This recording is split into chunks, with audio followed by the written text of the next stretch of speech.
नमस्कार, मैं समीक्षा तिवारी और आप देख रहे हैं कैपिटल टीवी। हाल ही में एक फिल्म आई धुरंधर, जिसमें भारत से लेकर गद्दार पड़ोसी मुल्क पाकिस्तान की कई चीजों की सच्चाई बताई गई। लेकिन जब मैं ये फिल्म देख रही थी तब मेरी नजर एक ऐसी चीज पर पड़ी जो कि हमारे भारत के बारे में बिल्कुल सच थी कि आखिर कैसे पाकिस्तान कांग्रेस और अरविंद केजरीवाल की आम आदमी पार्टी की मिलीभगत और नाकामयाबी की वजह से हमारे देश का एक ऐसा राज्य जिसे हम पंजाब कहते हैं, वो नशा, अफीम और कई खतरनाक नशे की वजह से बर्बाद हो रहा है और कोई भी इतने बड़े खतरे पर ध्यान नहीं दे रहा। कैसे पाकिस्तान से हमारे देश के नौजवानों को बर्बाद करने के लिए खतरनाक नशों की खेप आती है और कोई भी इसे रोकने की कोशिश तक नहीं कर रहा। आज हम आपको बताएंगे कि आखिर कैसे पाकिस्तान हर साल हजारों करोड़ रुपयों का नशा भारत में भेजता है और कैसे जब पंजाब में कांग्रेस की सरकार थी तो इतने बड़े मुद्दे को उन्होंने जानबूझकर इग्नोर किया और भुलवा दिया।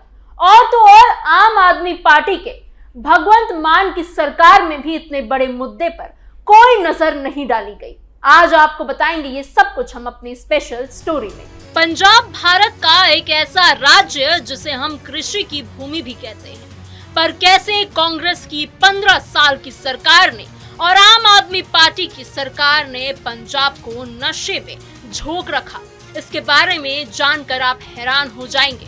ये जो एक बस्ता टांगे युवक आप देख रहे हैं, इसे देखकर बिल्कुल भी ये मत सोचिएगा कि ये कोई मेहनती लड़का है जो अपने घर की जिम्मेदारियां उठाने को निकल पड़ा है, क्योंकि ये नशे का शिकार हो चुका है। और समझिए कि ये इतनी ज्यादा नशे की हालत में है कि कई घंटों से ये यूं ही खड़ा हुआ है और ऐसे ही नशे की हालत में हिल डुल रहा है।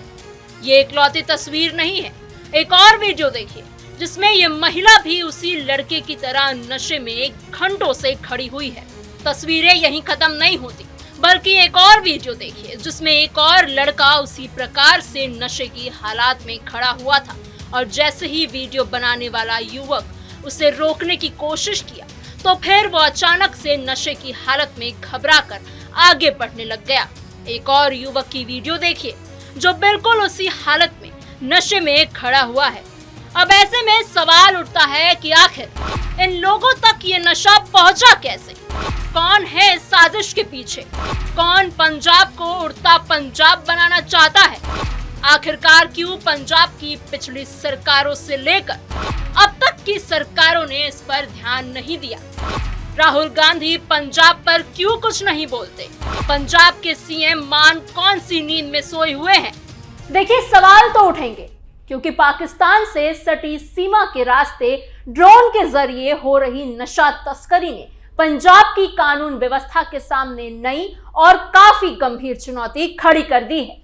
केंद्रीय गृह मंत्रालय और नारकोटिक्स कंट्रोल ब्यूरो यानी एनसीबी की रिपोर्ट के मुताबिक पंजाब अब नशा तस्करी के मामलों में देश में नंबर 1 बन गया है। पिछले 3 साल में इन मामलों में 1.5 गुना बढ़ोतरी दर्ज की गई है, जबकि साल 2025 में 1,16,000 किलोग्राम नशे के पदार्थ की बरामदगी ने सभी पुराने रिकॉर्ड्स तोड़ दिए हैं। रिपोर्ट में खुलासा हुआ कि पाकिस्तान से सटे सीमावर्ती गांव तस्करों के मुख्य निशाने पर है। पंजाब की 553 किलोमीटर लंबे अंतर्राष्ट्रीय सीमा से जुड़े अमृतसर, तरनतारन, गुरदासपुर, पठानकोट, फिरोजपुर और फाजिल्का जिले तस्करी के बड़े हॉटस्पॉट बनते जा रहे हैं। आंकड़ों की बात करें तो साल 2023 में 47,475 किलो और 2024 में 46,227 किलो नशा बरामद हुआ था। वहीं 2025 में यह आंकड़ा अचानक से बढ़कर 1.16 लाख किलो तक पहुंच गया, जो स्थिति की गंभीरता को दर्शाता है। और पंजाब की सरकार, आम आदमी पार्टी की सरकार को ये सब कुछ नजर ही नहीं आ रहा। जो अरविंद केजरीवाल खुद को कट्टर ईमानदार कहकर थकते नहीं हैं, वो पंजाब की असलियत जनता को क्यों नहीं बताते? क्योंकि उनकी खुद की पार्टी वहां पर राज कर रही है। या इसलिए क्योंकि अरविंद केजरीवाल कट्टर ईमानदार होने का ढोंग करते हैं? इसके अलावा और कुछ नहीं। अब आइए जरा इस चीज को समझने की कोशिश करते हैं कि आखिरकार कैसे पंजाब के अंदर इतने बड़े स्तर पर ये नशा पहुंचते हैं और इसमें पाकिस्तान का क्या हाथ है। आखिरकार कैसे पाकिस्तान हमारे युवाओं को बर्बाद करके अपना एक बहुत बड़ा मकसद पूरा कर रहा है। आखिरकार कैसे हमारे गद्दार पड़ोसी ने नशे का जिहाद चलाकर हमारे मुल्क को बर्बाद करने की एक बहुत बड़ी साजिश रची है। और इस साजिश के पीछे एक ऐसी शख्सियत है जिसका जिक्र फिल्म धुरंधर में भी किया गया है। नाम है रिंदा। रिंदा वो है जिसे फिल्म में पिंडा नाम दिया गया है। रिंदा पंजाब का ही रहने वाला एक लड़का था जो पला बढ़ा तो भारत के पंजाब में, पर धीरे धीरे नशे का बहुत बड़ा कारोबारी बन गया। पाकिस्तान के जरिए ढेरों नशे के पदार्थ मंगाता था, उसे पंजाब के युवाओं को बेचा करता था। भारत सरकार को जैसे ही इसके बारे में पता चला, रिंदा को आतंकवादी घोषित कर दिया गया। कहते हैं कि आज भी रिंदा भारत सरकार की नजरों से छुपकर पाकिस्तान में रहता है और आज भी भारत में नशे का करोड़ों का कारोबार करता है। ऐसा नहीं है कि पंजाब में नशे के व्यापार करने वाला रिंदा इकलौता है। रिंदा जैसे लोग पंजाब के गांव-गांव और गली-गली में पैदा हो गए हैं जो जगह-जगह खुलेआम नशे का सामान बेचते हैं। और तो और पंजाब की पुलिस भी इस नशे के व्यापार में सम्मिलित है। जी हाँ, पंजाब पुलिस खुद इस नशे की आदी हो चुकी है। खुलेआम ये नशा ऐसे बिकता है कि आप तस्वीरें देखकर हैरान हो जाएंगे। अधेड़ उम्र की महिलाएं भी इस नशे के व्यापार को युवाओं के बीच फैला रही है।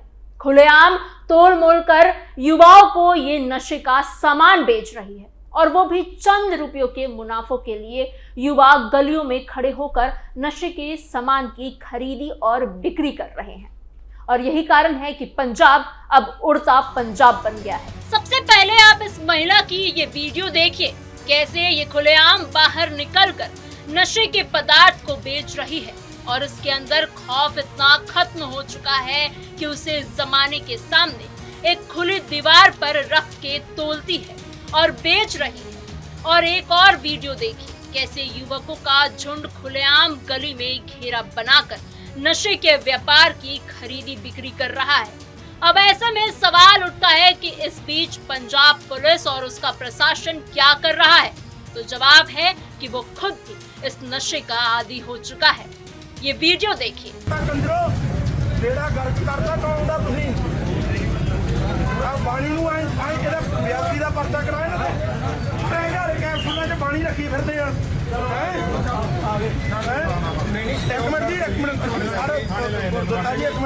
आ ये बंदे आ निहंग सिंह आ प्रैग कैप्सूल निकले पोस्ट ते रामपुरे तो आया। मैं कितने दी वीडियो पा रहा, इन्होंने कौम का इन्ना घैन किया इन्ना ज्यादा।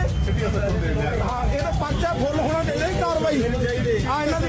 अब ऐसे में सवाल पूछा जाएगा कि आखिर पंजाब पुलिस और प्रशासन क्या कर रही है?